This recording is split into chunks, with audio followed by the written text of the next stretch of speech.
Darius Wayne avait 42 ans. Et depuis 12 ans, il était le genre de mari qui ne posait pas de questions, qui faisait entièrement confiance et qui avait bâti une vie de ses propres mains, une maison payée, aucune dette, un mariage auquel il croyait. Ce qu'il ne savait pas, c'est que sa femme, Camille, avait passé 19 mois à planifier sa sortie, vidant leur compte joint par petites touches prudentes et rencontrant en privé un avocat spécialisé en divorce. Tout cela pendant que son amant lui expliquait précisément comment s'emparer de tout ce que Darius avait construit. Le nom de cet amant était Preston Falk. Et Preston avait décidé que le moyen le plus rapide d'écarter Darius de l'équation était de se présenter à sa porte un vendredi soir avec 3 hommes costauds, un acte de propriété frauduleux transférant la maison à Camille, et 6 mots, vous allez signer ça. Preston Falk avait déjà ciblé des hommes discrets. Il savait comment ils cédaient. Ce que Preston ne savait pas, ce qu'aucun d'eux ne savait, c'était ce que Darius avait passé 12 ans à faire avant même de rencontrer Camille. Et il était sur le point de le découvrir. Avant de nous plonger dans l'histoire, dites-nous dans les commentaires d'où vous nous regardez et abonnez-vous, car l'histoire de demain est une histoire que vous ne voudrez pas manquer. Le café était encore chaud. Darius Wayne était assis, la tasse blottie entre ses 2 mains, les coudes sur les genoux, observant l'obscurité respirer. 4h47 du matin. Le quartier était complètement immobile. Pas de voiture, pas de voix, pas de chien, juste le faible murmure du vent dans les chênes qui bordaient la clôture du fond, et le bourdonnement lointain de la ville qui existait quelque part au-delà de tout cela. Il aimait cette heure. Il l'avait toujours aimée. Dans la Navy, les heures avant l'aube appartenaient à la mission, au briefing, à la vérification finale de l'équipement, et au dernier moment de calme avant que tout ne devienne bruit, vitesse et conséquences. Il avait appris à aimer ces minutes, non pas parce qu'elles étaient paisibles, mais parce qu'elles étaient honnêtes. Le monde n'avait pas encore commencé son spectacle. Rien ne prétendait être autre chose que ce qu'il était. Il utilisait toujours cette heure de la même manière, pour réfléchir, pour vérifier, pour être immobile, d'une façon que le reste de la journée permettait rarement. Sa terrasse arrière faisait face à l'est et, dans quelques heures, le soleil franchirait la cime des arbres et peindrait la cour de longs panneaux dorés. Il avait conçu le mobilier de la terrasse spécifiquement pour cela. 2 chaises orientées juste comme il faut, une petite table entre elles, dimensionnée pour 2 tasses. Il avait bâti le rythme de ses matinées autour de la lumière, de la même manière qu'il avait tout construit dans sa vie, intentionnellement, sans gaspillage, sans que personne n'ait besoin de le remarquer. Il posa la tasse sur la coudoir et attrapa son téléphone, ouvrit l'application de la caméra par habitude, et fit défiler les enregistrements de la nuit comme un autre homme parcourait un fil d'actualité. 3 caméras au total. Porche d'entrée, allée, côté du jardin le long du portail. Il les avait installées 3 ans plus tôt après une série de cambriolages de voitures 2 rues plus loin. Elles n'avaient rien à voir avec la méfiance. C'était simplement une bonne gestion de l'information. Il regarda les horodatages défiler. Un raton laveur à 2h11. Le chat d'un voisin le long de la clôture à 3h40. Rien d'autre. La voiture de Camille était restée dans l'allée toute la nuit. Il le nota. Le classa. Il prit une autre gorgée de café et laissa son regard se poser sur la cour, les bordures nettes de la pelouse, le parterre de fleurs le long de la clôture du fond que Camille avait planté de soucis il y a 3 étés, et qu'elle entretenait encore chaque printemps. Il avait construit les plates-bandes surélevées pour elle un week-end d'octobre, mesuré 2 fois, coupé 1 fois, scellé le bois lui-même. Elle avait semblé sincèrement heureuse de les avoir. Il croyait qu'elle l'avait été. 12 ans, c'était long. Il l'avait rencontrée à 29 ans, tout juste de retour d'un déploiement dont il ne parlait pas. Une mission qui avait commencé avec 6 hommes et s'était terminée avec 4. Et ces 2 personnes disparues avaient laissé en lui des trous qui ne se voyaient pas de l'extérieur, mais qui avaient élu domicile de façon permanente quelque part au fond de lui. Il était rentré plus silencieux qu'à son départ, plus lent à parler, plus prompt à observer. Camille avait été la chaleur, une chaleur pure et simple, le genre de personne qui riait avant la chute de la blague et se souvenait de l'anniversaire de tout le monde sans le noter. Elle l'avait regardé comme s'il valait la peine d'être regardé et, après ce qu'il était revenu porter, cela avait signifié plus qu'il ne lui avait jamais dit.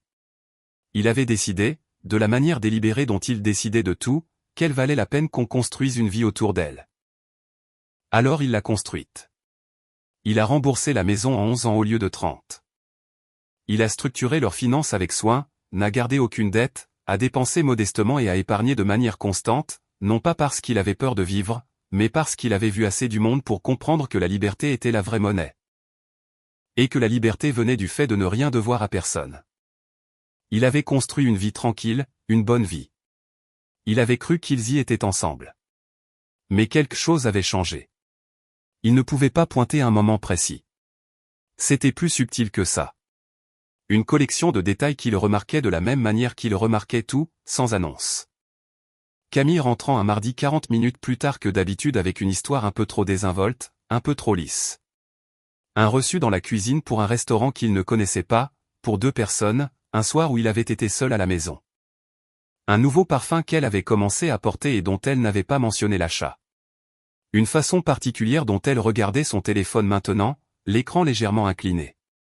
La façon dont les gens inclinent les choses qu'ils ne veulent pas qu'on voit. Il ne l'avait pas confronté. Ce n'était pas sa façon d'opérer. Quand on agissait trop tôt, on obtenait un mensonge. Quand on attendait, observait et rassemblait l'image complète, on obtenait la vérité. Il avait appris cette leçon dans des endroits qui ne pardonnaient pas les erreurs. Et il ne l'avait jamais oublié. Il observait. La porte arrière s'ouvrit et elle sortit dans sa robe de chambre, bleu pâle. Celle avec le poignet gauche effiloché qu'elle refusait de remplacer parce qu'elle disait qu'elle était encore bonne. Ses cheveux étaient détachés. Son sourire était chaleureux. Elle avait l'air comme elle avait toujours eu l'air le matin, douce et réelle et entièrement à sa place dans cette vie. « Tu es levé tôt, dit-elle. Tu veux des œufs ?» Il la regarda. Il sourit, un sourire plein et facile. Le sourire auquel elle s'attendait, le sourire qu'elle avait toujours eu. « Oui, chérie, dit-il. Ça me ferait plaisir. » Elle retourna à l'intérieur, il se tourna de nouveau vers la cour. Ses yeux étaient stables, calmes, déjà en train de passer en revue les calculs qu'elle ne pouvait pas voir et ne savait pas qu'il avait commencé. La cuisine de Roy sentait le café et le vieux bois, et ce genre particulier de silence qui s'installe dans une maison après des décennies de vie honnête à l'intérieur. La table était petite, 4 chaises, en chêne, le genre de mobilier construit pour durer plutôt que pour impressionner. Un torchon pendait à la poignée du four. Une photographie de Roy et Marian le jour de leur mariage était posée dans un cadre sur le rebord de la fenêtre au-dessus de l'évier, légèrement inclinée, comme les choses s'inclinent dans les maisons où personne ne fait de spectacle pour les invités. Darius était assis en face de son oncle, les 2 mains enroulées autour d'une tasse, et ne disait rien. Roy ne disait rien non plus. C'était ça, avec Roy. Il avait passé 30 ans comme détective dans une ville qui lui donnait toutes les raisons de trop parler. Et au lieu de cela, il avait appris que le silence était l'outil le plus utile dans n'importe quelle pièce. Il posa son téléphone, écran vers le haut, sur la table entre eux et le fit glisser vers l'avant sans cérémonie, sans préambule, sans un seul mot d'introduction. Puis il croisa les mains et attendit. Darius baissa les yeux sur le téléphone. La photo était nette, de bonne résolution. Roy avait toujours été précis, même avec les petites choses. Le restaurant était haut de gamme, éclairé à la bougie, le genre d'endroit avec des nappes blanches et des verres à vin à longue tige. Le centre-ville de Charlotte, le genre d'établissement où Darius avait emmené Camille pour leur anniversaire parce qu'elle aimait l'atmosphère et qu'il aimait la voir en profiter. Sur la photo, Camille était penchée sur la table. Elle embrassait un homme en blazer bleu, pas une bise, pas ambiguë.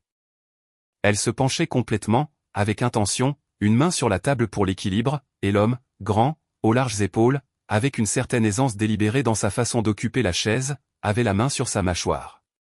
Darius regarda la photo pendant un long moment. Il ne la détourna pas rapidement, comme un homme détourne le regard de quelque chose qui le brûle. Il la regarda comme il avait appris à regarder tout ce qui était difficile, fixement, complètement, jusqu'à ce qu'il en ait absorbé chaque détail, et que le détail n'ait plus nulle part où se cacher. La bougie sur la table entre eux, le vin, la façon dont ses épaules étaient dessinées, la façon dont elle ne regardait pas autour d'elle pour voir qui pourrait observer, elle n'était pas nerveuse. Elle était à l'aise. Elle faisait ça depuis un moment. Roy laissa le silence s'installer aussi longtemps que nécessaire. Finalement, Darius se redressa. Il ne dit rien pendant un autre instant. Puis il tendit la main et retourna doucement le téléphone, écran vers le bas, sur la table. La façon dont on pose quelque chose qu'on a fini de lire. Tu étais là pour ton anniversaire, dit Darius. Ce n'était pas une question. L'endroit préféré de Marian, dit Roy. On y va tous les ans. Tu l'as prise le soir même. À la minute où je l'ai vue. La voix de Roy était égale. Aucune excuse, car il n'y avait rien à excuser. Tu m'as appelé quand on est arrivé à la voiture. Darius hocha lentement la tête. Il se souvenait de l'appel. Il était assis sur la terrasse arrière, la même terrasse, la même chaise, la même obscurité. Et il avait regardé le nom de Roy sur l'écran et avait répondu à la deuxième sonnerie. Roy avait dit, « Il faut que je te voie cette semaine. » C'est à propos de Camille, rien de plus. Et Darius avait dit, « Je viendrai jeudi. » Et ils avaient raccroché, et il était resté assis là un moment avant de rentrer. Il le savait déjà, de la façon dont on sait les choses avant de les savoir. « Je t'aiderai comme tu en auras besoin, » dit Roy. « Quelle que soit la forme que ça prend, tu me le dis. » Darius regarda son oncle, les 68 années d'usure, de loyauté et de clarté durement acquises sur ce visage, et sentit quelque chose le traverser qu'il ne s'autorisa pas à laisser atterrir. « Tu as besoin de quelque chose de moi maintenant ?» demanda Roy. Darius prit sa tasse. « Tu as encore du café. » Roy l'étudia un instant. Puis il se leva sans un mot de plus et apporta la cafetière à la table. Le trajet de retour dura 22 minutes. Darius respecta la limitation de vitesse tout le long. Il laissa la radio éteinte. Il regarda la route, la circulation et les feux passer du vert au jaune au rouge. Et il respira régulièrement, et il ne s'autorisa pas à arriver à un endroit où il n'était pas encore prêt à être. Camille était dans la cuisine quand il rentra. Elle était au comptoir, le dos à moitié tourné, riant de quelque chose sur son téléphone. Un son bref et clair qui rebondissait sur le carrelage, le genre de rire qui ne nécessitait absolument aucune conscience de ce qui l'entourait. La cuisine sentait le pain à l'ail qu'elle avait fait avec le dîner. Une assiette avait été mise de côté pour lui, couverte d'une serviette en papier, sur le comptoir près de la cuisinière. Il resta dans l'embrasure de la porte pendant exactement 2 secondes. Puis il entra, l'embrassa sur le côté de la tête et dit qu'il allait manger puis se coucher tôt. Elle dit, « D'accord, chérie », sans lever les yeux. Il prit l'assiette, la porta à la table et mangea seul et en silence. Et quand il eut fini, il lava son assiette et dit bonne nuit. Elle était toujours sur son téléphone. Il s'allongea dans le noir à côté d'elle et fixa le plafond. Elle s'endormit en 20 minutes. Sa respiration était lente et régulière, complètement sereine, complètement au repos. Le ventilateur de plafond tournait au-dessus. La pièce était fraîche et silencieuse. Darius ne dormit pas. Il passa en revue ce qu'il savait. Il passa en revue ce qu'il ne savait pas encore. Il passa en revue ce dont il aurait besoin, le temps que cela prendrait et l'ordre dans lequel les pièces devaient s'assembler. Il était patient. Il avait passé 9 jours dans un poste d'observation au Yémen une fois, mangeant des rations froides, respirant par le nez et attendant une fenêtre de 30 secondes qui ne s'était présentée que le 8e jour. Il pouvait attendre. Il était très, très bon pour attendre. Il fut debout avant 4 heures. Camille ne bougerait pas avant 7 heures, peut-être 7h30 un samedi. Il avait le temps. Il fit du café, posa la tasse sur la table de la cuisine et ouvrit le tiroir de classement sous le bureau intégré dans le coin, celui que Camille utilisait pour les coupons, les menus à emporter et les choses dont elle devait s'occuper plus tard. Les relevés bancaires étaient au fond, 12 mois. Des copies papier qu'il avait toujours demandées même après que tout soit passé au numérique, parce que c'était le genre d'homme qu'il était. Il les posa sur la table par ordre, du plus récent au plus ancien, et s'assit. Il mit ses lunettes de lecture. Il commença. Il avait toujours payé automatiquement les factures du compte du ménage, l'avait mis en place des années auparavant et l'avait laissé tourner. Services publics, assurances, courses, réparations occasionnelles de la maison. Il examinait le résumé annuel chaque janvier pour les impôts, et cela suffisait généralement. Il n'y avait jamais eu de raison de regarder de plus près. Il y avait une raison maintenant. Il examina ligne par ligne. Chaque débit, chaque commerçant, chaque date. Il avait un bloc-notes jaune à côté de lui et il notait les choses en 2 colonnes, connues et inconnues. La colonne connue se remplit rapidement. Supermarché, compagnie d'électricité, station-service. Elle utilisait toujours la pharmacie, le service de streaming. Normal, attendu. La colonne inconnue était plus lente, mais elle se remplit. Un hôtel à Asheville, $189. Un mardi soir en mars. Il se souvenait de mars. Elle lui avait dit qu'elle rendait visite à une amie d'université. Il n'y avait plus pensé. Il le nota. Un restaurant à Greensboro. 94 $. Un vendredi de mai. Elle avait travaillé tard ce vendredi-là. Il avait mangé les restes et regardé le match. Il le nota. Une bijouterie de luxe à South Park. 217 $. Le samedi avant son anniversaire. Elle lui avait offert une montre pour son anniversaire, une belle. Il l'avait remerciée. Il l'avait portée au dîner. Il le nota. Un autre hôtel. Greensboro encore. 24 $.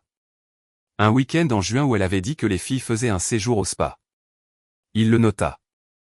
Il continua. Il lui fallut 2 heures pour tout passer en revue. Le café refroidit et il ne se leva pas pour le réchauffer. Au moment où il atteignit le relevé le plus récent, la colonne inconnue couvrait la majeure partie du bloc-notes. 43 débits distincts sur 11 mois. Aucun d'eux assez important pour attirer son attention isolément. Aucun ne dépassant 230 $, certains aussi petits que 34 $. Un déjeuner, probablement. Quelque part où elle avait payé en espèces mais utilisé la carte pour les boissons. 43 débits combinés. Un peu moins de 4000 $. 4000 $ pour lesquels il avait travaillé, versés sur leur compte commun, et qu'il avait vu partir sans jamais qu'on lui dise où ils allaient. Il posa son stylo. Il enleva ses lunettes de lecture et les posa sur la table. Il resta assis un moment et regarda les deux colonnes côte à côte. Puis il remit ses lunettes et continua à travailler. Il appela Roy à 9 heures. Roy décrocha à la deuxième sonnerie. La façon dont les hommes qui ont passé leur vie dans les forces de l'ordre répondent toujours, alerte, quelle que soit l'heure. L'homme sur la photo, dit Darius, j'ai besoin d'un nom. Tout ce que tes contacts peuvent trouver. J'ai déjà demandé autour de moi, dit Roy, après t'avoir appelé. Bien sûr qu'il l'avait fait. Preston Falk, dit Roy. 44 ans, agent immobilier, de niveau intermédiaire, bureau à Valentine, conduit un Range Rover, en leasing, a l'habitude de s'impliquer avec des femmes mariées. Darius resta silencieux. Ce n'est pas la première fois qu'il fait quelque chose comme ça, continua Roy. Il y a eu une situation à Greensboro il y a environ 3 ans. Le mari a découvert, une sorte de pression a été appliquée et le mari a reculé, a accepté un dédommagement et a signé tout ce qui devait être signé. Une pause. Même histoire à Raleigh il y a 2 ans. Femme différente, mari différent. Celle-là s'est réglée plus discrètement. Darius écrivit Preston Falk en haut d'une nouvelle page sur le bloc-notes. Il le souligna une fois. Il s'en est sorti sans problème les 2 fois, dit Roy. Il s'en est sorti, dit Darius. Aucun d'eux ne dit rien pendant un moment. Je t'apprécie, Roy. Je le sais, dit Roy, et il raccrocha. Félicia Okafor décrocha à la 3e sonnerie.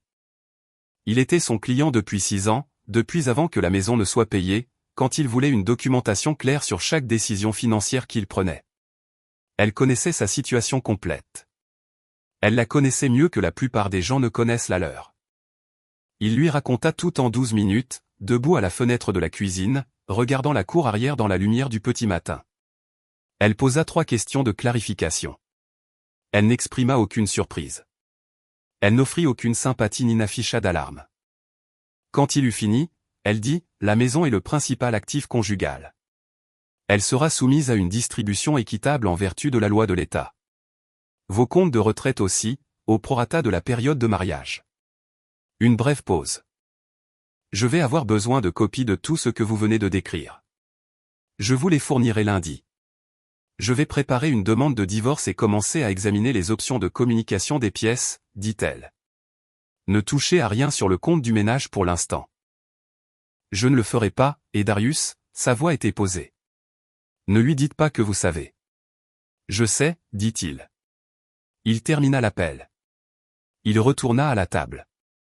Il empila les relevés dans l'ordre, du plus ancien au plus récent, et les attacha avec un trombone. Il fit de même avec les pages du bloc-notes. Il plaça le tout dans un dossier en manille du tiroir du bureau. Il trouva un stylo et écrivit sur l'onglet en lettres capitales nettes, relevé du ménage. Il le classa au fond du tiroir, derrière les menus à emporter. Il n'avait pas fini de rassembler les informations. L'appel arriva un mercredi. Darius était à son bureau dans l'entreprise de sous-traitance de la Défense, 2 étages plus haut dans un immeuble de verre près de Lille 485, examinant un rapport logistique pour une revue des achats la semaine suivante. Le travail était méthodique. Il était bon en méthode. Son portable personnel vibra contre le bureau. Numéro inconnu. Il décrocha. Oui. C'est Darius Ouin.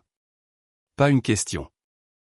La voix était douce, entraînée, le genre de voix qui avait été habituée à obtenir ce qu'elle voulait depuis si longtemps qu'elle avait cessé de se demander si elle le méritait. C'est moi, dit Darius. Il est temps qu'on parle d'homme à homme. Une brève pause théâtrale, comme si l'homme à l'autre bout du fil avait spécifiquement répété la pause. Soyez chez vous vendredi soir. J'amène des gens. On doit discuter de votre femme. Darius se pencha en arrière dans sa chaise. Il regarda le rapport logistique sur son bureau. Un ventilateur de plafond tournait lentement dans le bureau d'en face. Passez donc, dit-il. Un temps de silence de l'autre côté. Puis la ligne se coupa. Darius posa son téléphone sur le bureau et le regarda un instant. 22 secondes. Du début à la fin. Il reprit le téléphone et appela Félicia. Elle répondit à la deuxième sonnerie. Preston Falk vient d'appeler mon portable personnel, dit-il. Il m'a dit d'être à la maison vendredi soir. A dit qu'il amenait des gens. Ses mots exacts étaient qu'il veut discuter de ma femme. Heure de l'appel ? 14h14, enregistrez-le. Ne supprimez rien de ce numéro. Il pouvait l'entendre écrire. Je veux que vous documentiez l'appel avec vos propres mots avant la fin de la journée. Date, heure, langage exact utilisé. Votre réponse. C'est déjà prévu. Quelle est votre lecture de vendredi ? Je pense qu'il apporte l'acte de propriété, dit Darius. Une brève pause. Je le pense aussi. Une autre pause, plus courte. De quoi avez-vous besoin de ma part avant ça ? Rien pour l'instant. Après vendredi, de tout. Je serai disponible, dit-elle. Tout le week-end si nécessaire. Il termina l'appel. Il resta assis un moment. Puis il fit défiler jusqu'au numéro de Trey. Trey décrocha à la première sonnerie. J'ai besoin de toi à la maison vendredi, dit Darius. Début de soirée, côté du jardin, hors de vue.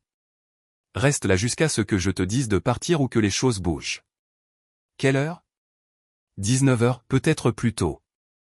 D'accord. Pas d'hésitation. Pas de questions inutiles. C'était Trey. 8 ans après avoir quitté les équipes et toujours bâti exactement de la même manière. Quelqu'un que je connais ? Non. 4 d'entre eux, probablement. Un nez costaud. Prévoyant de s'en servir. Compris, dit Trey. Ce fut toute la conversation. Jeudi matin, avant que Camille ne soit levée, Darius sortit avec un petit escabeau et sa boîte à outils. Les 3 caméras de la propriété étaient en place depuis 2 ans. Porche d'entrée, allée et coin du garage face aux côtés du jardin. De bonnes caméras, haute définition. Il les avait installées lui-même après une vague de vols de colis dans le quartier et les avait gardées en service par habitude depuis. Il repositionna les 3. La caméra du Porsche, il l'orienta vers le bas et légèrement à droite, lui donnant une vue nette de la porte d'entrée, de la première marche du Porsche et de toute la largeur du palier. Quiconque se tenant à cette porte serait capturé de face, en plein cadre. Il vérifia le champ de vision sur son téléphone, ajusta de 2 degrés, vérifia de nouveau. La caméra de l'allée, il la déplaça sur l'avant-toit au-dessus de la porte du garage, l'orientant pour couvrir toute l'approche de l'allée depuis la rue. Chaque véhicule, chaque personne à pied, chaque plaque d'immatriculation. La caméra du côté du jardin fut l'ajustement le plus important. Il la remonta plus haut sur le poteau de la clôture, l'inclinant pour couvrir l'espace entre la maison et là où Trey serait positionné. Il ne voulait pas de la présence de Trey dans le cadre. Il ne voulait aucune ambiguïté sur ce que les images montraient. Quand il eut fini, il afficha les 3 flux sur son téléphone et parcourut lui-même toute l'approche, de la rue à l'allée jusqu'au Porsche, regardant sa propre image se déplacer à travers chaque cadre en séquence, nette, complète, sans angle mort. Il rentra à l'intérieur. Cet après-midi-là, il appela un numéro qu'il n'avait pas composé depuis plus d'1 an. Marcus Webb, ancien du NCIS. Un homme bien. Vif. Hypothétiquement, dit Darius après qu'ils aient échangé les brèves politesses d'hommes qui ne s'appellent pas souvent mais se font entièrement confiance. Quelqu'un arrive à une résidence privée et présente un document de transfert de propriété, un acte, sous la menace implicite ou directe de violence physique. Le propriétaire est contraint de signer. Comment la Caroline du Nord traite-t-elle cela? Marcus n'eut pas besoin de beaucoup de temps pour réfléchir. Extorsion criminelle, dit-il, complot en vue de commettre une fraude, voie de fait grave s'il y a un contact physique. Toute personne présente qui a facilité l'acte est exposée. Peu importe qui a rédigé le document.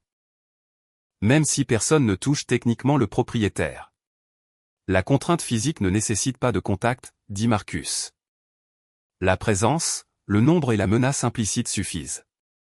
Les procureurs l'inculpent comme coercition. Une pause. Tu as besoin de ça pour quelque chose? Je voulais juste être clair sur la loi, dit Darius. Il connaissait déjà la réponse. Il la connaissait avant de composer le numéro. Il voulait qu'il soit documenté qu'il avait demandé à quelqu'un d'autre. Vendredi arriva comme les vendredis arrivent toujours. Silencieusement, la semaine relâchant son emprise par degrés. Camille partit à 16h30, bien habillée, lui disant qu'elle passait la soirée chez sa mère. Elle l'embrassa sur la joue. Il lui dit de passer le bonjour à Bernadette. Il regarda sa voiture reculer dans l'allée depuis la fenêtre de la cuisine. Puis il dîna. Une assiette simple. Riz, poulet, les haricots verts qu'il avait préparés la veille. Il mangea à la table de la cuisine. Pas de télévision, pas de musique. Il rinça l'assiette et la mit dans l'égouttoir. Il afficha les flux des caméras sur son téléphone. Les 3 en direct. Les 3 clairs. Le porche vide, l'allée silencieuse, le côté du jardin immobile. Il posa son téléphone sur la table basse et s'assit sur le canapé. La maison était silencieuse autour de lui. Dehors, le quartier s'installait dans l'obscurité naissante. Un chien aboyant quelque part dans la rue. Le son lointain d'une tondeuse terminant son dernier passage. Le genre de bruit qu'un quartier fait quand il ne sait pas que quelque chose arrive. Il croisa les mains sur ses genoux. Il attendit. Les phares du Range Rover balayèrent le plafond du salon à 20h47. Darius entendit le moteur avant de voir les lumières. Un véhicule lourd se déplaçant lentement et délibérément dans la rue. Il reconnut son ralenti particulier, la façon dont il se stabilisait à l'arrêt. Il avait passé 12 ans à apprendre à identifier les choses par le son avant de pouvoir les voir.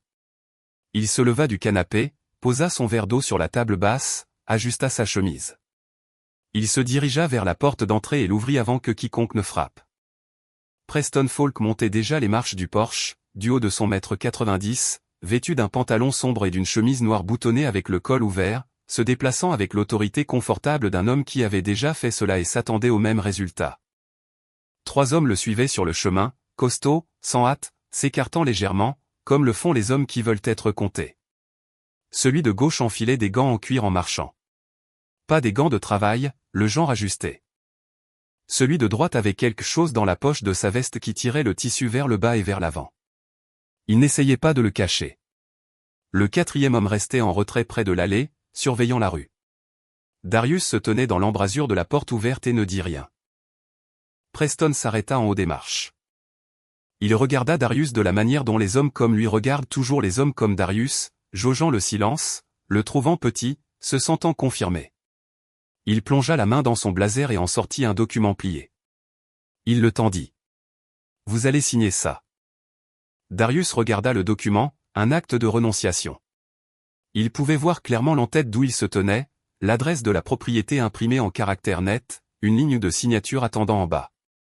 Quelqu'un l'avait préparé avec soin, quelqu'un qui comprenait assez bien le droit de la propriété pour savoir quel formulaire utiliser, et pas assez bien pour savoir que cela n'avait aucune importance. Il regarda Preston. Il ne prit pas l'acte. L'homme aux gants de cuir bougea le premier.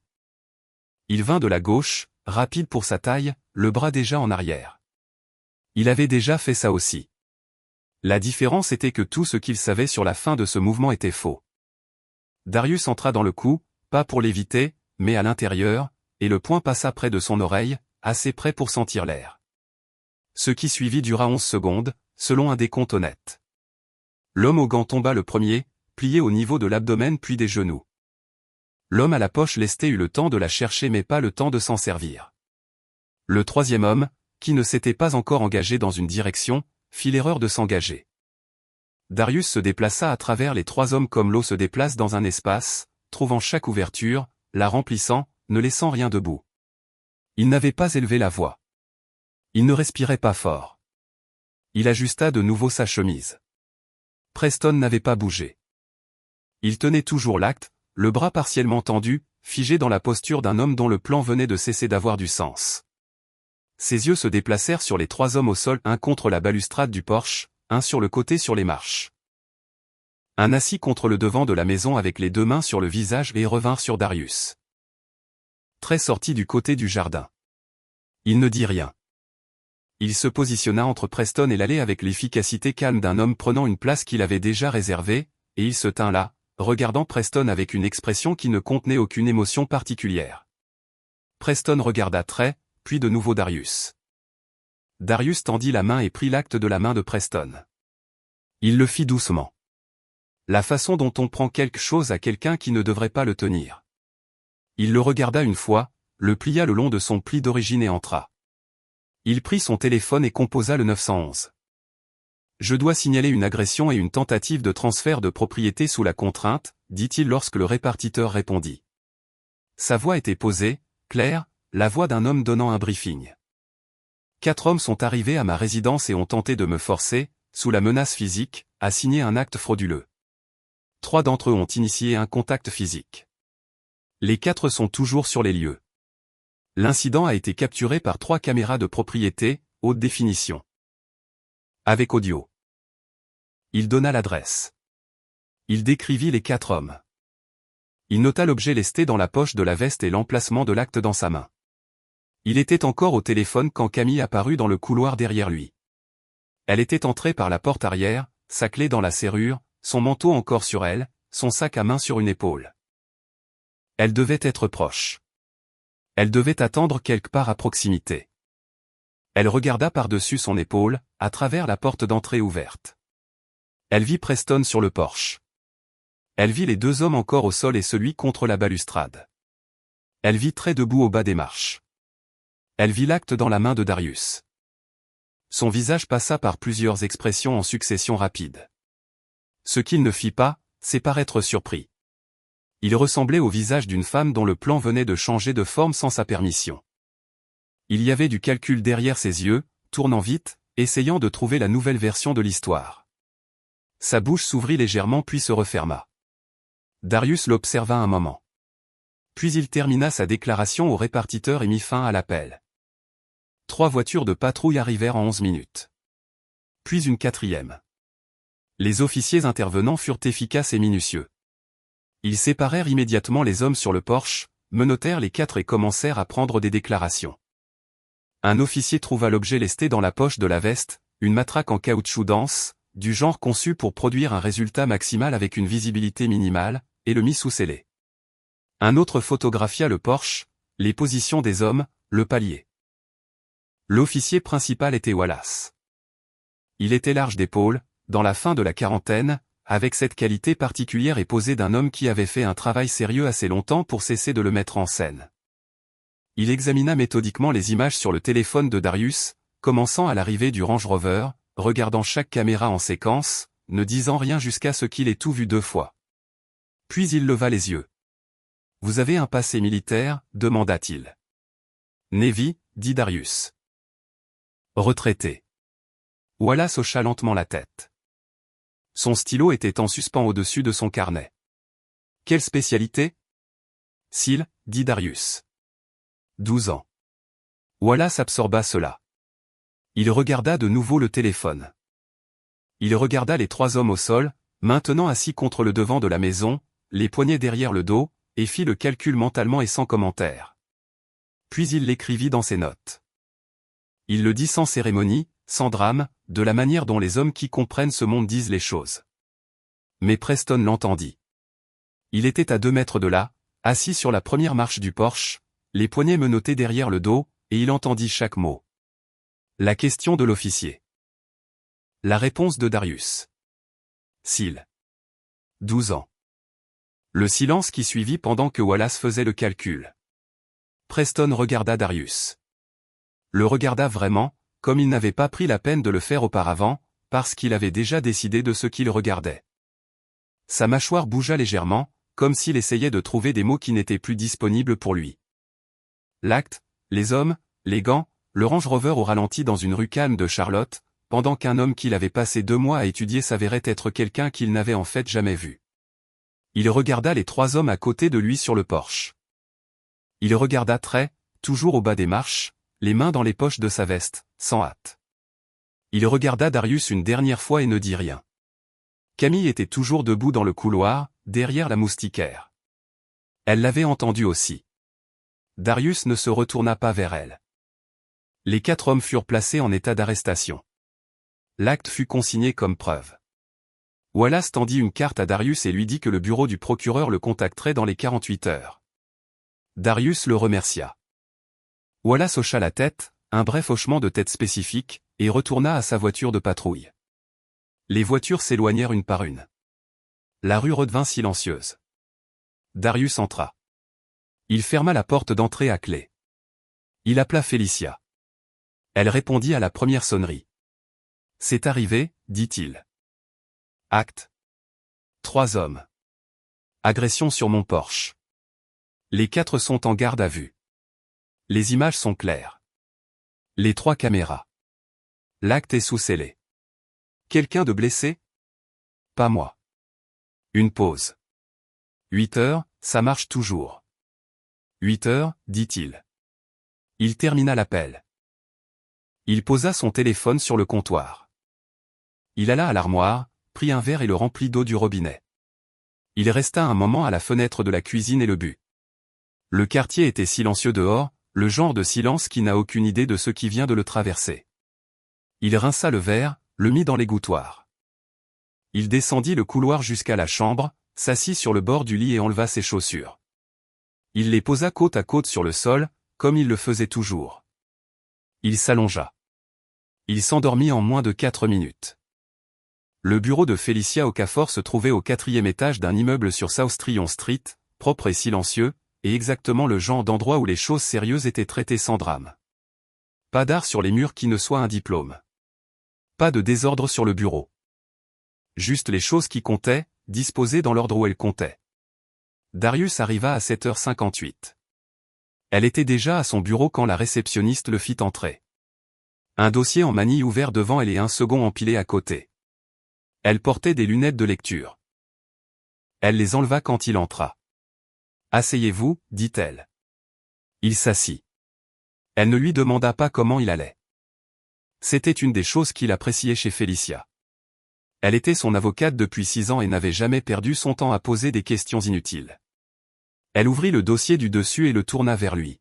« L'acte est frauduleux en soi », dit-elle. Incorrectement exécuté, obtenu sous la contrainte, ce qui l'annule automatiquement. Mais c'est la partie la moins intéressante. Elle tapota une page imprimée près du haut de la pile. La signature du notaire. Je l'ai vérifié hier soir.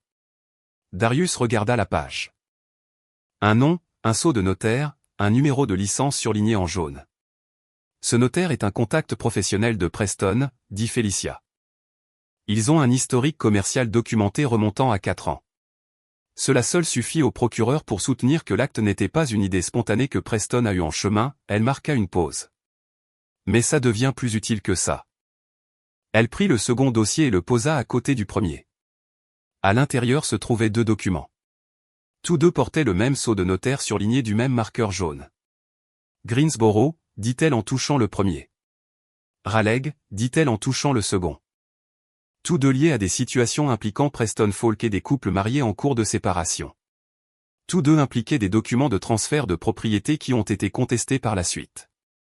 Tous 2 se sont résolus avant d'atteindre un tribunal. Elle regarda Darius droit dans les yeux.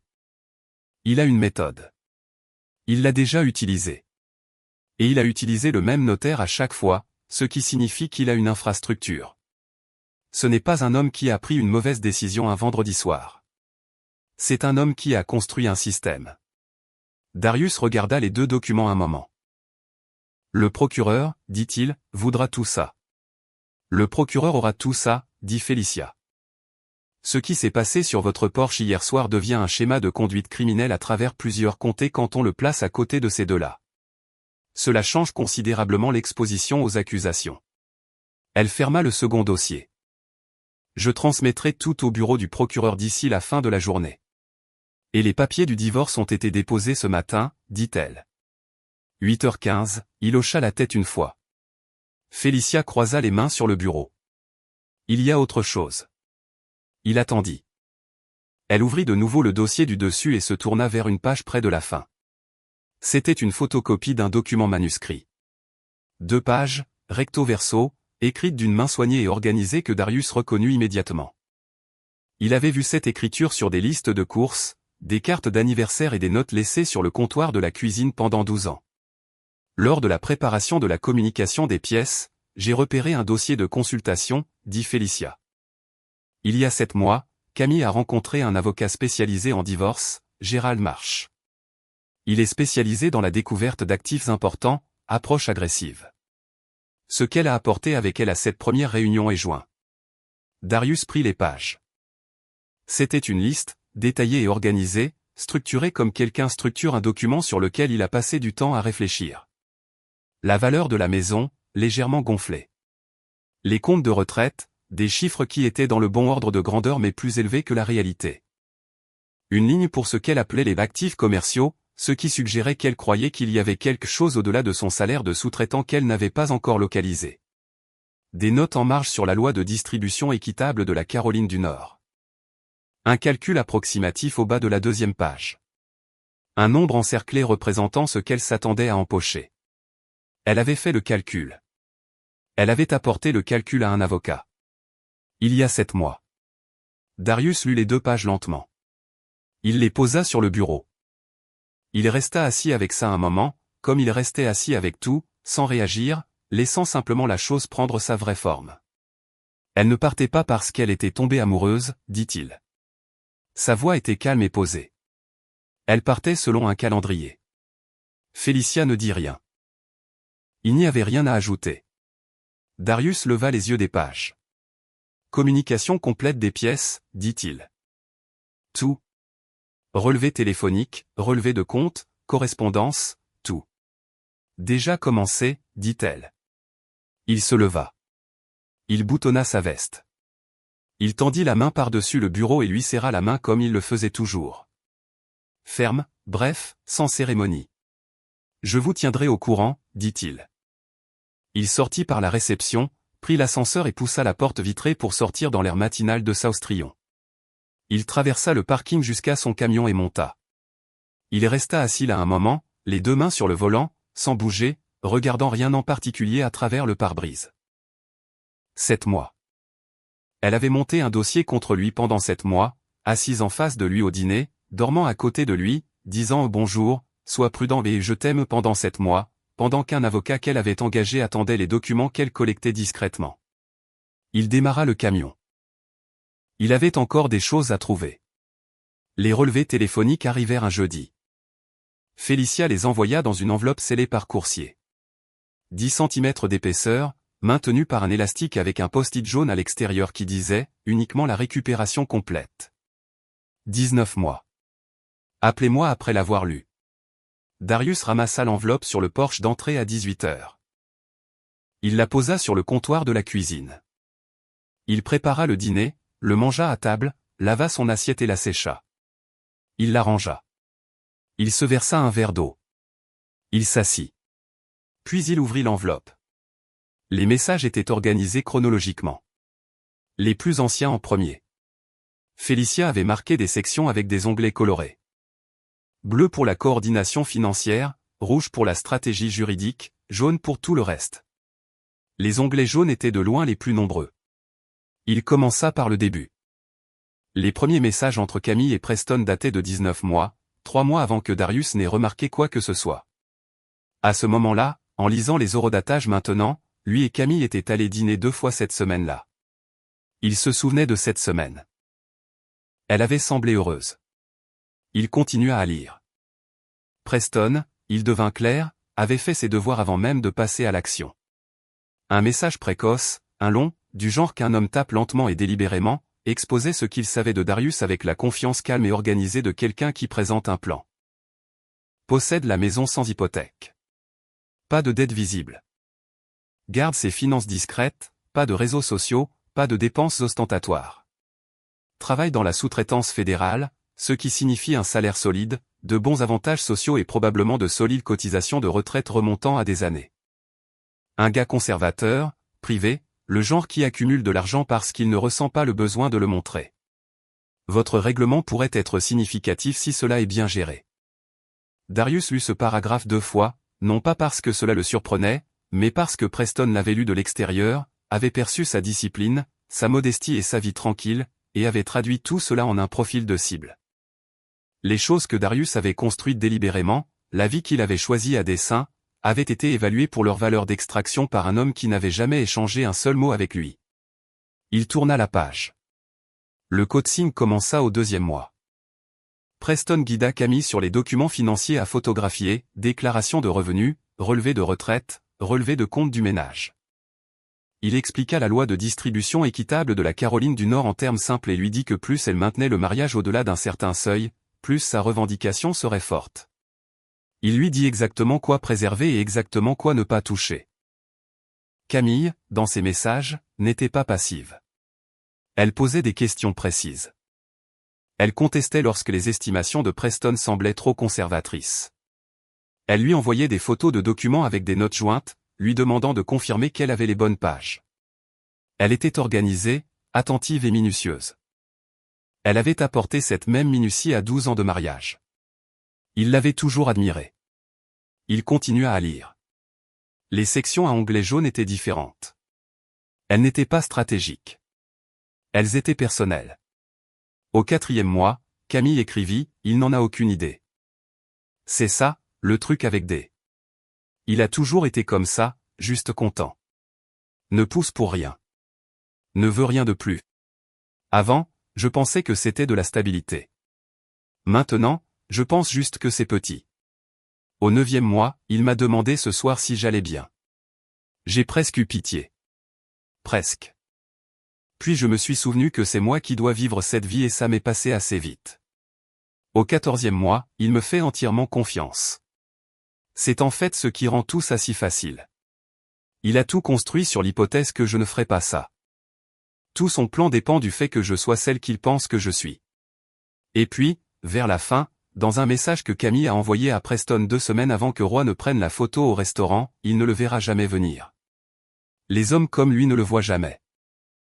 Ils sont trop occupés à être des hommes bien. Darius posa cette page sur la table. Il resta assis longtemps dans la cuisine, dans le silence, avec la lumière du plafonnier allumée et le reste de la maison sombre autour de lui. Il pensa à ses 29 ans, tout juste de retour d'un déploiement qui s'était terminé avec 2 de ses coéquipiers dans des boîtes et lui dans un avion de retour, sans aucun bon moyen d'expliquer à quiconque ce que cela faisait. Il avait été vidé d'une manière qui ne se voyait pas de l'extérieur et qui n'avait pas de nom qu'il pouvait utiliser dans une conversation polie. Il avait rencontré Camille à une fête d'anniversaire d'un ami commun, et elle avait ri à quelque chose qu'il avait dit et l'avait regardé comme s'il valait la peine d'être regardé. Et cela avait suffi. Cela avait été plus que suffisant. Il avait tout construit en pensant à elle. Chaque paiement, chaque décision, chaque choix délibéré et sans glamour de vivre en dessous de ses moyens, d'accumuler la marge et de faire quelque chose de solide que personne ne pourrait prendre.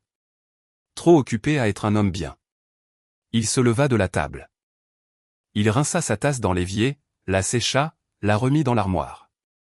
Il resta un moment à la fenêtre, regardant la cour arrière. Puis il prit son téléphone et ouvrit ses notes. Il ajouta une ligne à la liste qui s'y trouvait déjà, « Les bonnes personnes doivent entendre ce qui a été dit dans le noir ».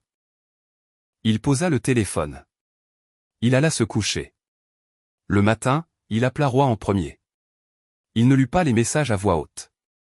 Il décrivit ce qu'ils contenaient simplement, sans théâtralité, et expliqua à Roy la nature de ce qui se passait depuis 19 mois. Roy écouta sans interrompre. Quand Darius eut fini, il y eut un bref silence. « Elle a fait tout ça, » dit Roy. « Pas une question. »« Tout, » dit Darius. « Documenté. » Un autre silence. De quoi as-tu besoin de ma part, demanda Roy. Rien de dramatique, dit Darius. Sois juste honnête. Quand les gens de son entourage demanderont comment je vais, et ils le feront, dis-leur la vérité. Pas plus que la vérité. Juste la vérité. Je peux faire ça, dit Roy. Je sais que tu le peux, dit Darius. Il raccrocha et attendit un moment avant de passer le deuxième appel. Puis il composa le numéro. Bernadette répondit à la deuxième sonnerie, comme toujours. Darius, dit-elle, d'une voix chaleureuse et immédiate, comme elle avait toujours prononcé son nom. Oui, madame, dit-il. Je me demandais si je pouvais venir vous voir. Une brève pause. Viens aujourd'hui, dit-elle. Je vais faire du café. La maison de Bernadette se trouvait dans le quartier de Noda, une maison de plain-pied en briques où elle vivait depuis 30 ans, avec un jardin devant qu'elle entretenait avec la même discipline silencieuse qu'elle appliquait à tout le reste. Les hortensias le long de l'allée commençaient tout juste à repousser. Elle l'accueillit à la porte avant qu'il ne frappe. Elle avait préparé du café, le servit sans demander, et s'assit en face de lui à sa table de cuisine, croisa les mains, et le regarda avec l'attention stable et lucide d'une femme qui avait déjà compris bien avant ce moment que quelque chose n'allait pas. Il lui raconta tout. Il lui parla de la photo de Roy. Il lui parla du vendredi soir, du Range Rover qui s'arrête, des hommes qui sortent, des gants en cuir, de l'acte, des 15 secondes sur le porche, et de l'officier Wallace posant sa question devant Preston menotté. Il lui parla de la consultation cachée avec l'avocat, de la liste de règlements manuscrite. Il ouvrit le dossier qu'il avait apporté et lui montra des pages sélectionnées des messages récupérés, pas toutes, mais assez. Le coaching, la stratégie financière, le mépris. Bernadette lut sans parler.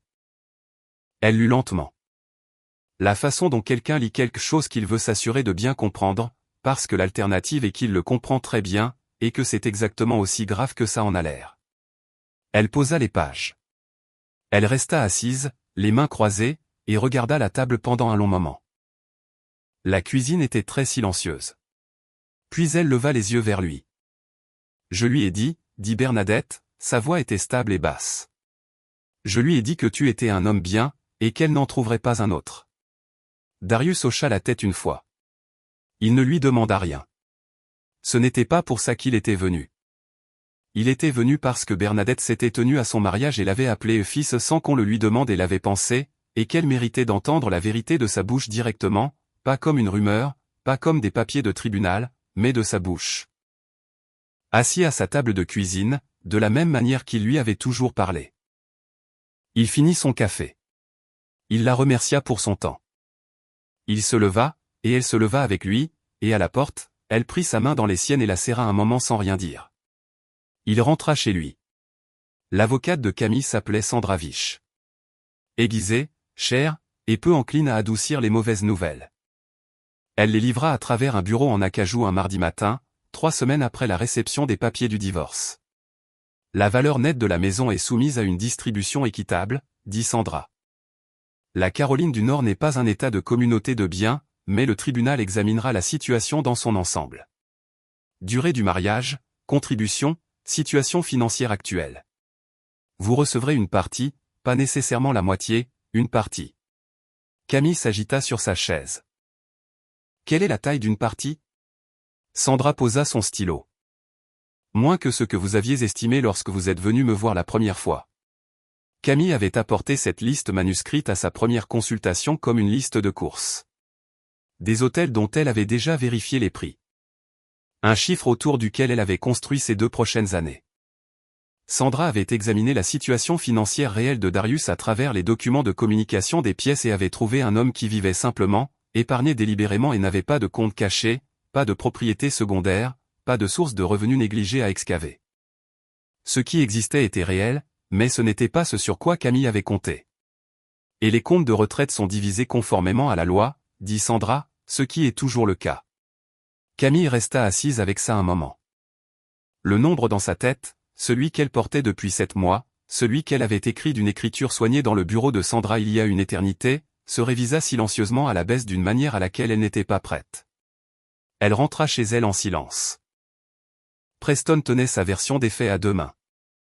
Il racontait la même histoire en boucle à ses contacts professionnels. Les accusations étaient exagérées. L'acte était un instrument juridique mal interprété par un mari vindicatif. Tout cela était dramatisé parce que Darius I ne pouvait pas accepter que son mariage soit terminé. Il le disait avec l'aisance d'un homme qui s'était déjà sorti de situations difficiles par la parole. Il le disait lors de déjeuners d'affaires, dans des conversations de parking et au téléphone avec le courtier de son réseau qui contrôlait les annonces dont il avait besoin pour rester pertinent. Certains d'entre eux hochaient la tête. Certains semblaient le croire, du moins au début. Mais les documents déposés par le procureur étaient des archives publiques, et les archives publiques avaient une façon de circuler dans les cercles professionnels où la réputation était la seule monnaie qui comptait vraiment. À la 4e semaine, 2 collègues avaient cessé de retourner ses appels. Un troisième lui dit clairement qu'il devait laisser les choses se tasser avant de parler affaires. L'agence où il détenait sa licence publia un avis formel d'enquête.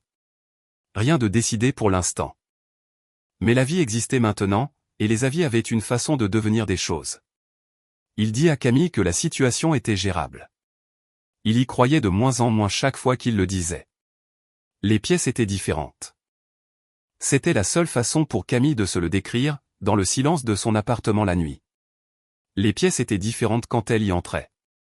Sa tante Gloria avait appelé dimanche dernier, un appel qui dura 4 minutes au lieu des 20 habituels, avec une qualité particulièrement prudente dans la voix de Gloria, comme une femme choisissant chaque mot comme on choisit ses appuis sur un terrain incertain. Sa cousine Léna l'avait vue à l'épicerie, lui avait souri et avait continué son chemin. Une femme de son groupe de l'église lui avait envoyé un texto pour lui dire qu'elle priait pour elle, ce qui était le genre de message qui en disait plus par ce qu'il ne disait pas que par ce qu'il disait. Camille connaissait cette situation. Elle l'avait vue arriver à d'autres femmes dans d'autres situations, à une distance confortable, avec la confiance privée que cela ne lui arriverait jamais. Sa mère ne colportait pas de rumeurs. C'était ce qui rendait la situation si difficile à combattre. Bernadette ne colportait pas de rumeurs. Tous ceux qui la connaissaient le comprenaient. Ce qui signifiait que lorsque Bernadette disait quelque chose, elle ne répandait pas une histoire. Elle rapportait un fait. Et les gens qui recevaient ces faits leur faisaient entièrement confiance. Parce que Bernadette avait passé 63 ans à mériter exactement ce genre de confiance. Camille ne pouvait pas traiter sa mère de menteuse. Elle ne pouvait appeler personne à qui Bernadette avait parlé pour offrir une version concurrente. Le terrain avait déjà été façonné avant son arrivée dans n'importe quelle pièce, et la forme de ce terrain n'était pas en sa faveur. Preston trouva le terrain d'aviation par accident. Un contact mentionna l'hélicoptère en passant. La façon dont les gens mentionnent des détails qu'ils supposent que tout le monde connaît déjà. Preston ne le savait pas déjà. Il s'y rendit un jeudi après-midi, se gara sur l'accotement en gravier à l'extérieur de la clôture, et attendit. Il les vit 40 minutes plus tard.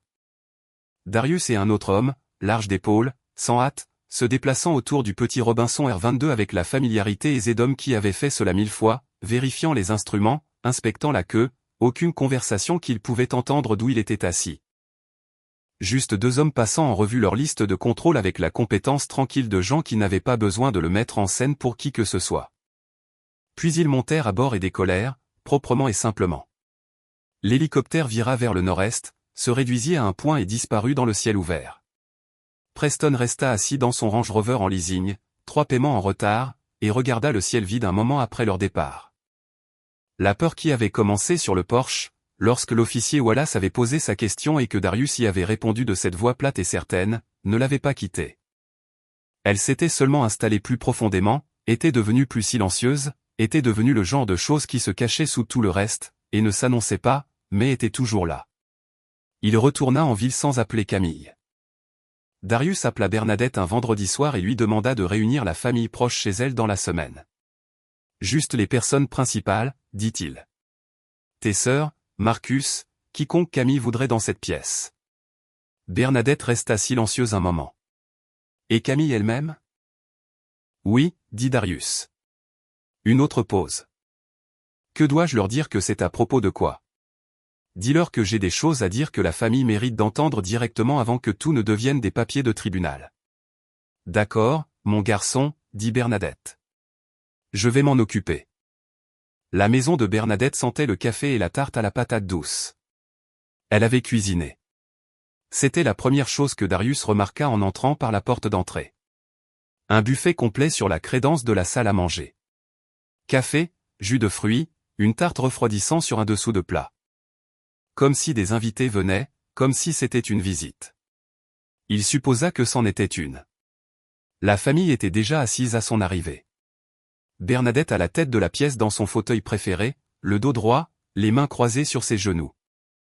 Ses sœurs Gloria aimaient côte à côte sur le canapé, toutes deux en tenue du dimanche à 18h, ce qui lui indiquait à quel point Bernadette avait présenté l'occasion sérieusement. Le frère de Camille, Marcus, était assis à l'écart des femmes près de la fenêtre, les coudes sur les genoux, surveillant la porte. Camille entra 5 minutes après Darius. Elle s'arrêta en voyant la pièce, juste un instant, une fraction de seconde où son expression se recalibra. Elle s'attendait à autre chose. Il pouvait le voir.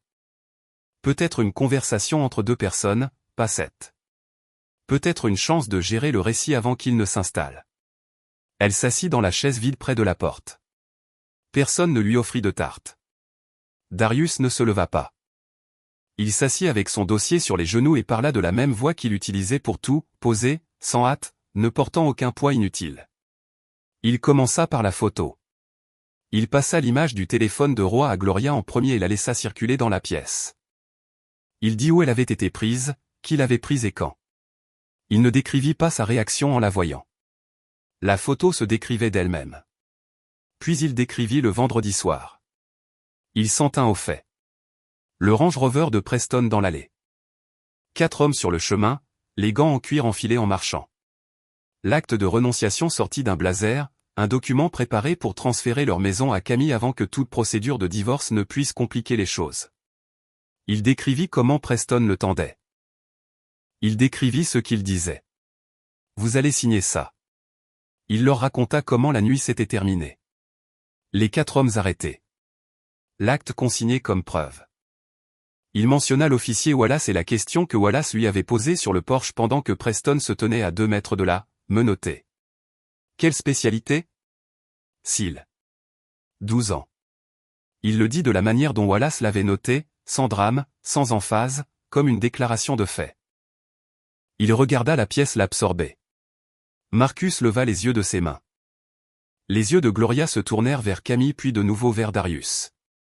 Camille était très immobile. Puis il ouvrit le dossier. « Je veux vous lire quelques petites choses, dit-il. Je ne vais pas les expliquer.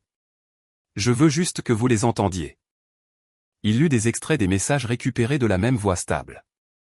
Les instructions de Preston à Camille, avec ses propres mots, photographier les relevés de compte de retraite. Garder les reçus du ménage. Nous avons besoin de la documentation de son modèle de revenus pour les 3 dernières années. Il lut les réponses de Camille, coopérative, organisée, parfois enthousiaste. Puis il lut les autres, celles où elle décrivait Darius. Il les lut sans broncher. Il est à l'aise. C'est tout ce qu'il sera jamais. À l'aise et silencieux et complètement satisfait d'une vie que j'ai dépassée il y a 5 ans. Il lut la phrase qu'elle avait écrite à Preston au 11e de leurs 19 mois, il ne le verra jamais venir. Les hommes comme lui ne le voient jamais. C'est tout l'intérêt. Il ferma le dossier. La pièce était silencieuse d'une manière qui avait une texture. Le genre de silence qui n'est pas vide, mais plein de choses que personne n'est encore prêt à dire à voix haute. Camille parla la première. Sa voix était contrôlée et exercée, et elle se pencha légèrement en avant comme elle le faisait quand elle construisait un argument. Elle dit que les messages manquaient de contexte. Elle dit que la situation avait été plus compliquée qu'il n'y paraissait sur le papier. Qu'elle avait été malheureuse pendant des années et n'avait pas les mots pour le dire. Que Preston avait été une erreur qu'elle gérait. Que l'acte était quelque chose qu'elle n'avait jamais autorisé ni anticipé. Elle le dit bien. Elle l'avait clairement répété. La pièce ne se tourna pas vers elle. Gloria regarda mais. Le regard dura 2 secondes. C'était le genre de regard qui existe entre sœurs qui ont déjà eu cette conversation et sont arrivées à une conclusion de l'autre côté. Mais baissa les yeux sur ses mains. Marcus se leva. Il ne regarda pas Camille. Il prit sa veste sur le bras de la chaise, se dirigea vers la porte d'entrée et partit. La porte se referma derrière lui. Pas claquée, juste fermée, ce qui était en quelque sorte pire. Camille regarda son frère partir. Quelque chose sur son visage se brisa alors, pas l'émotion exercée du récit préparé, mais quelque chose de réel, de plus petit et de pire. Ses mains se levèrent pour couvrir sa bouche. Ses épaules s'affaissèrent. Les larmes vinrent silencieusement, sans performance, ce qui était peut-être la chose la plus honnête que Darius ait vue d'elle depuis très longtemps. Il attendit. Il la laissa pleurer jusqu'à ce qu'elle ait fini. Personne d'autre ne parla. Bernadette resta assise dans son fauteuil, les mains toujours croisées, regardant sa fille avec une expression que Darius n'avait jamais vue sur son visage auparavant. Pas de la colère, pas de la froideur, mais un chagrin si profond et spécifique qu'il semblait être là depuis des mois, comme si elle était déjà arrivée à ce moment avant ce soir, et avait simplement attendu que la pièce la rattrape. Quand la respiration de Camille se calma, Darius parla. « Je ne suis pas venu ici pour te faire du mal, dit-il. Calme, direct. Je suis venu ici parce que ces gens t'aiment, et ils méritent de savoir qui ils ont aimé. » Il se leva. Il posa le dossier sur la table d'appoint, le laissant là où il pouvait rester. Il se dirigea vers Bernadette. Elle leva les yeux vers lui, tendit la main et prit la sienne dans les siennes. Elle la serra un moment, sa poignée ferme et chaude. La poignée d'une femme qui avait pris une décision sur ce que ce moment exigeait, et n'allait pas en dévier. Puis elle lâcha. Il dit bonne nuit à Gloria et May. Il se dirigea vers la porte d'entrée et sortit dans l'air du soir, le quartier devenant bleu et silencieux autour de lui, les premières étoiles apparaissant bas à l'est. Il monta dans son camion et se rendit au terrain d'aviation. Trey était déjà là. Il effectuait la vérification prévol du R-22, se déplaçant autour de la queue avec une lampe de poche, sans hâte. Il ne leva pas les yeux quand Darius se gara, ne demanda pas comment ça s'était passé. Darius sortit du camion, s'approcha et prit l'autre côté de la liste de contrôle sans un mot. Ils la parcoururent ensemble dans l'obscurité grandissante. Au moment où ils montèrent à bord, le soleil n'était plus qu'une fine ligne orange derrière la cime des arbres à l'ouest. Trey démarra le moteur, les rotors tournèrent et le sol s'éloigna sous eux. Le terrain d'aviation, la route, la ville s'étendant dans toutes les directions. Tout se rétrécissant. Tout lâchant prise. Ils volèrent vers le nord-est. Pas de destination. Juste vers le haut, vers l'extérieur et libre. 14 mois plus tard, la terrasse était exactement comme il l'avait prévu. Assez large pour 2 chaises et une petite table faisant face à l'est. Construite sur 3 week-ends en octobre, quand l'air se rafraîchissait et que les feuilles tombaient dans la cour arrière une par une, lentement et sans hâte, comme si elles n'étaient pas pressées d'aller quelque part. Il avait posé chaque planche lui-même, coupé chaque angle, vissé chaque vis à fleurs et de niveau. Trey était passé le 2e week-end et avait travaillé à ses côtés sans qu'on le lui demande, et il n'avait pas beaucoup parlé, juste construit, et quand ce fut terminé, c'était solide, de la manière dont les choses construites avec soin et sans raccourci tendent à être solides. Darius était assis dans l'une des 2 chaises maintenant, et regardait le matin arriver. Le ciel passa du gris à la couleur du cuivre, puis à quelque chose de pâle et de propre qui n'avait pas de nom qu'il connaissait. Le quartier dormait encore. Un chien quelque part, 2 maisons plus loin, bougea et se réinstalla. Une voiture passa dans la rue devant. Un banlieusard matinal, les phares encore allumés. Puis de nouveau le silence. Il enroula ses 2 mains autour de sa tasse et laissa la chaleur se diffuser dans ses paumes. Preston Falk était dans un établissement à sécurité minimale à 2 heures de Charlotte depuis près de 11 mois maintenant, 32 mois au total. C'était le plaidoyer. Sa licence immobilière avait disparu, suspendue à l'inculpation, révoquée à la condamnation, ce qui en termes pratiques signifiait qu'elle n'existait pas et n'existerait plus sous aucune forme qui compte. Le Range Rover était retourné chez le concessionnaire alors qu'il était encore en détention provisoire en attente de sa sentence. 3 paiements de retard. Le concessionnaire n'a pas attendu. Le jugement civil de 85 000 $ était attaché à son nom comme une seconde ombre. Il accumulait des intérêts. Il serait là à sa sortie, attaché à chaque chèque de paie et à chaque compte qu'il ouvrirait jamais, patient et imperturbable, de la manière dont les conséquences tendent à être lorsqu'elles sont écrites dans un palais de justice et signées par un juge. Ses 3 associés purgeaient leur peine dans des établissements séparés. L'homme aux gants de cuir, celui qui avait bougé le premier sur le porche, celui qui avait décidé dans cette fraction de seconde particulière que Darius était quelqu'un contre qui il valait la peine de bouger, avait reçu la plus longue peine. Il lui restait 14 mois. Darius ne pensait pas souvent à lui. Le notaire avait coopéré tôt et avait plaidé séparément. Sa coopération avait considérablement resserré l'affaire. Le procureur n'avait pas eu besoin d'être persuadé. Camille n'avait pas été inculpée. Le procureur examina son implication de manière approfondie. Les messages textes étaient clairs sur ce qu'elle savait et quand elle le savait, mais prouvaient au-delà de tout doute raisonnable qu'elle avait dirigé ou anticipé l'agression physique était une barre différente de celle que les messages franchissaient. Son avocat avait soutenu qu'elle comprenait l'acte comme un instrument de négociation. Le procureur avait examiné les preuves et avait pris une décision, mais elle avait été longuement interrogée dans la procédure civile. Son témoignage sous serment sur ce qu'elle savait, quand elle le savait et quel avait été son rôle pendant 19 mois était maintenant un dossier public permanent attaché à son nom, consultable, permanent. Le genre de choses qui existent dans les bases de données et ne disparaît pas parce que le temps passe ou parce qu'elle le souhaiterait. La juge Harriet Odom avait présidé le divorce. 30 ans de magistrature. Elle avait lu le dossier complet de la communication des pièces elles-mêmes. Félicia s'en était assurée, et elle avait pris en compte le retrait systématique des fonds matrimoniaux par Camille comme une dissipation des biens matrimoniaux sans nécessité d'arguments approfondis pour le faire. Le règlement était réel. Camille reçut sa part légale de la valeur nette de la maison, les comptes divisés proprement selon la loi de l'État. Mais la décision sur la dissipation réduisit son montant final de manière à en faire une fraction du chiffre qu'elle avait autrefois écrit d'une écriture soignée sur une liste dans le bureau d'un autre avocat.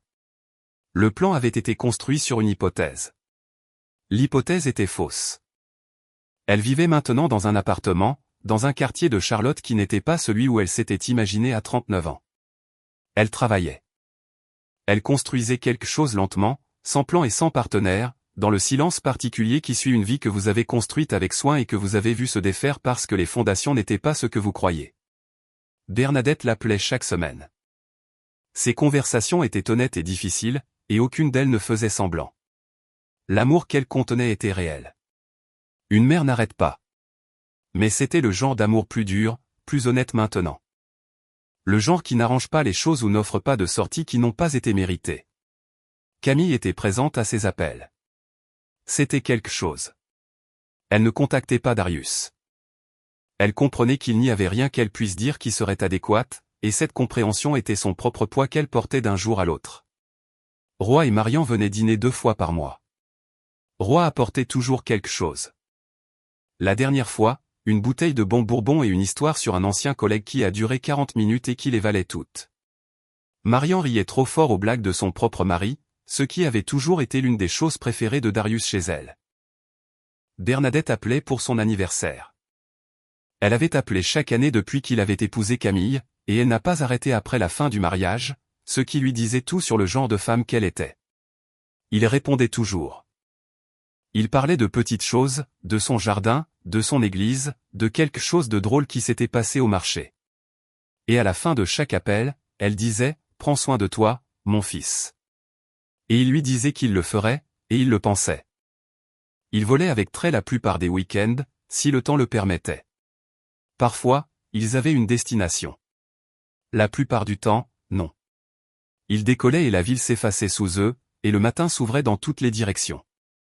Et Darius ne pensait à rien en particulier, juste à l'air, à la lumière et à l'altitude, et au silence facile entre deux hommes qui avaient survécu ensemble à des choses que personne en dehors de ce monde n'avait besoin de savoir. Il posa sa tasse maintenant et se leva. La lumière du matin entrait pleinement sur la terrasse, se répandant chaude et uniforme sur les planches qu'il avait posées lui-même. Planche par planche, week-end par week-end, dans l'air frais d'octobre d'une vie qui était toujours la sienne, toujours entière, toujours exactement ce qu'il avait construit. Il n'était pas en colère. Il avait traité ce qui s'était passé, l'avait classé où il devait l'être, et était passé à autre chose, de la même manière qu'il était passé à autre chose après des épreuves plus dures. Il n'était pas amer. L'amertume nécessitait de l'entretien et il avait mieux à faire de son temps. Il était libre. Il était solvable. Il était imperturbable. Il se tenait sur une terrasse qu'il avait construite de ses propres mains, dans une maison qui était payée, propre et sienne, regardant vers l'est un matin qui lui appartenait entièrement. Il prit sa tasse et entra pour commencer sa journée. J'espère que celle-ci vous a plu. N'oubliez pas d'aimer la vidéo et de vous abonner pour ne pas manquer la prochaine histoire. J'ai sélectionné 2 autres histoires pour vous que je pense que vous aimerez beaucoup.